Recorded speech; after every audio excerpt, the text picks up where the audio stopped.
Hello everyone, myself Archana Manava. I am Assistant Professor at Pale School of Pharmaceutical Sciences. Today I am going to discuss about impurity profiling of pharmaceutical drugs by various methods. In this we are going to talk about introduction, type of impurities, sources of impurities, identification of impurities and characterization of impurities. The description, characterization and quantification of identified and unidentified impurities present in the drug substances is known as impurity profile. So impurities in pharmaceuticals are unwanted chemicals that even in small amounts may influence the efficacy as well as the safety of the pharmaceutical product. So this impurity profiling or characterization is a broad and general process which refers to any materials analytical process. So this broad and general process includes many macroscopic techniques such as mechanical testing, thermal analysis, and density calculations. Finding impurity levels in any pharmaceutical drugs can be done with the help of new techniques as well as methodologies. Those are listed here: ultraviolet spectroscopy, infrared spectroscopy, mass spectroscopy, nuclear magnetic resonance, HPLC methods. Various regulatory authorities like US FDA, European Directorate of Quality Medicine, Therapeutic Goods Administration, WHO, and other health agencies are emphasizing on the purity requirements. A key component of the overall quality of pharmaceutical in control of impurities, as their presence even in small amounts might also affect the safety and efficacy of the drug. So ICH, International Conference on Harmonization of Technical Requirements for Registration of Pharmaceuticals for Human Use, ICH, has developed the guidelines regarding the control of these impurities in the pharmaceutical development. Types of impurities. So there are different types of impurities that will emerge during the development of a pharmaceutical product. Those impurities are listed here. Byproducts. Byproduct is a secondary product derived from a production process, manufacturing process, or chemical reaction. Degradation products. Degradation products are unwanted chemicals that can develop during the manufacturing, transportation, and storage of drug products. Interaction products that arise due to drug interaction. Intermediates. Intermediates are also impurities formed in some intermediate stage by the reaction of reagents. New ultimate intermediate, that is next to last in a chemical reaction. Related products. Product related impurities include molecular variants of the desired product and transformation products. Sources of impurities. Sources of impurities are categorized into three categories, that is impurities associated with APIs, impurities related to formulation, formation of impurities on aging. So let's see the first one, impurities associated with APIs, that is active pharmaceutical ingredient or organic, inorganic and residual solvents. Impurities related to formulation that arise due to method related, environmental related and dosage related. And formation of impurities on aging includes ingredient interaction, functional group degradation. Sources of impurities are also included with crystallization related impurities. These are like residual solvents or organic volatile chemicals occur during crystallization of the bulk drug substance. Impurities originating from synthetic process of the drug substance, which includes starting materials and intermediates, which are the chemical constructing blocks used to construct the final form of a drug substance. Unreacted starting materials and intermediates can potentially survive the purification process and appear in the final product as impurities. The best examples for the process we have discussed previous are byproducts formed from the side reactions in drug synthesis across the common impurities in drugs.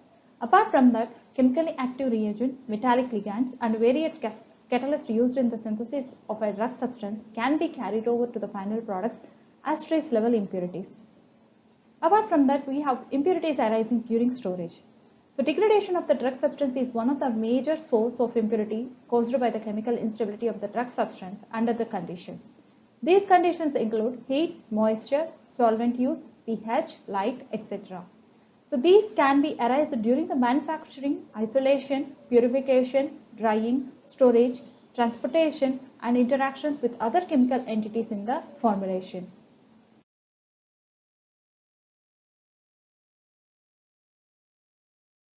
Next step is identification of impurities. So in the initial step is to identify the impurities by using different methods like reference standard method, separation methods and isolation methods. Further, the characterization of impurities can be carried out using spectroscopic spectrometric techniques. Reference standard method. If the initial analysis shows that the observed impurity falls into the standard impurity category, the impurity identification turns into practice, which can be achieved by following methods. 3. Experimental analysis of a sample, followed by analysis of a standard, and mixture of sample with standard by applying any of chromatography or spectroscopic techniques. Separation methods. The methods used for the separation of impurities and degradation products are generally as follows. High performance liquid chromatography, HPLC, as well as gas chromatography, etc. HPLC, high performance liquid chromatography. This chromatographic technique is used as a multi-stage separation method where the components were divided into two phases, that is stationary phase, which is solid in nature and packed in column, and mobile phase, liquid in nature and freely flowing. Individual component in the injected drug has different response to both the phases and different rate of migration while passing through the column and resulting in different partition. Compound having less affinity elutes first in comparison to the compound having better affinity with recognized to stationary phase. Gas chromatography.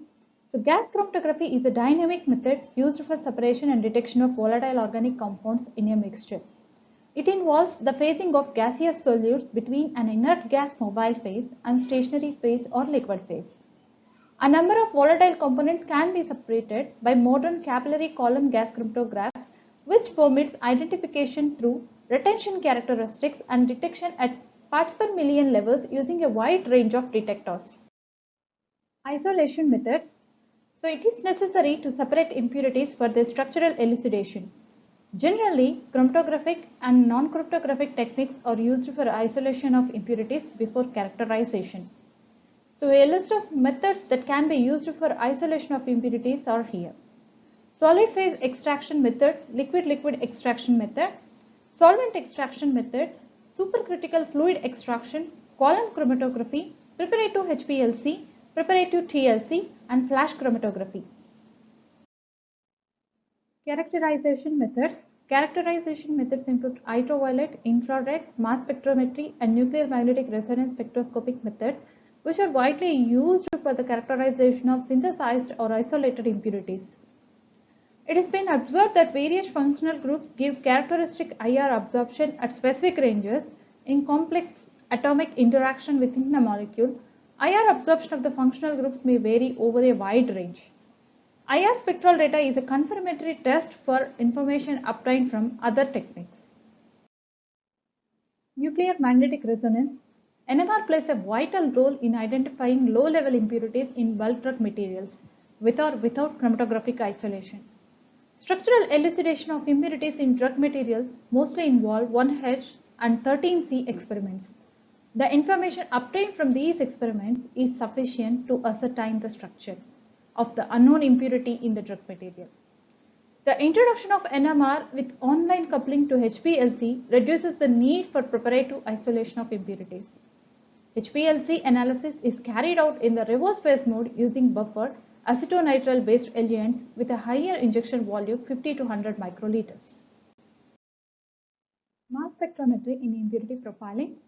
So the technique where charged species, that is ions, can be separated and detected according to their mass to charge ratio, which is MZ, is known as mass spectrometry. Mass spectrometry is one of the highly selective and most sensitive methods for molecular analysis, giving insights to the structure of the analyte. Coupling of separation techniques like chromatography to mass spectrometry further increases the power of the technique when a complex samples are to be analyzed. The validation parameters for any analytical method development for any analytical process are discussed here. The first parameter is accuracy study. The true value for accuracy assessment can be obtained in several ways. One alternative is to compare the results of the method with results from an established reference method. Secondly, accuracy can be assessed by analyzing a sample with known concentrations, example, a control sample or certified reference material, and comparing the measured value with the true value as supplied with the material. The next parameter is precision. The precision of analytical method is the degree of repeatability of the results in a series of experiments run during a single session by a single operator with identical reagents and equipments. Specificity. The specificity of an analytical method is its ability to measure accurately and specifically the analyte in the presence of a component that may be expected to be present in the sample matrix. The next parameter is limit of detection. The limit of detection is the point at which a measured value is larger than the uncertainty associated with it. It is the lowest concentration of analyte in a sample that can be detected but not necessarily quantified. The next parameter is limit of quantitation. The limit of quantitation is the minimum injected amount that produces quantitative measurements in the target matrix with acceptable precision in chromatography, typically requiring peak heights 10 to 20 times higher than the baseline noise. The next two parameters are linearity and range study. The linearity of an analytical method is its ability to elicit test results that are directly proportional to the concentration of analytes in samples within a given range or proportional by means of well-defined mathematical transformations. Whereas range, the range of an analytical method is the interval between the upper and lower levels. The other two parameters are ruggedness, robustness. Ruggedness is a measure of reproducibility of test results under normal expected operational conditions from laboratory to laboratory and from analyst to analyst. The robustness of an analytical method is measure of its capacity to remain unaffected by small but deliberate variations in method parameters and provides an indication of its reliability during normal usage. And at last, conclusion. Isolating the impurities, purity in given bulk drug can be tested with ease. Assay calculation and factors like bioavailability of the active pharmaceutical ingredient can be known very effectively using analytical instruments. It is beneficial to the society if the drug or medicine is available in its purest form so that it acts only on the body part affected and will have minimum side effects. Thank you.